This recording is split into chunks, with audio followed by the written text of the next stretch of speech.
Samantala, ilang kandidato naman na tumatakbo lamang daw dahil sa pansariling interes ayon yan kay Pangulong Marcos.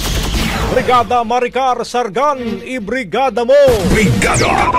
Live report! Pinasaringan ni Pangulong Ferdinand Marcos Jr. ang ilang kandidato na anyay tumatakbo sa halalan para lamang sa pansariling interes. Sinabi ito ng Pangulo sa campaign rally ng Alyansa para sa Bagong Pilipinas sa Davao del Norte nitong Sabado. Ayon sa kanya, kaya hindi makabuo ng solidong tiket ang ilang partido ay dahil mas inuuna ng kanilang mga kandidato ang sariling kapakanan at kung paano sila mananalo sa halalan.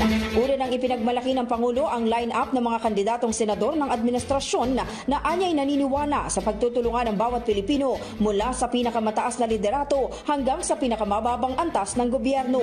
Ipinagmalaki rin niya na ang kanilang koalisyon lamang ang may kumpletong tiket sa buong bansa mula senador hanggang sa mga kandidato sa pagkaalkalde kahit sa pinakamaliit na munisipalidad. In the heart of changing lives, ito si Brigada Maricar Sargan ng 105.1 Brigada News FM Manila, The Music and News Authority. Ang bahaging ito ay hatid sa atin ng Power Cells Herbal Capsule. Tuldukan ang sakit dahil ikaw ang sandigan.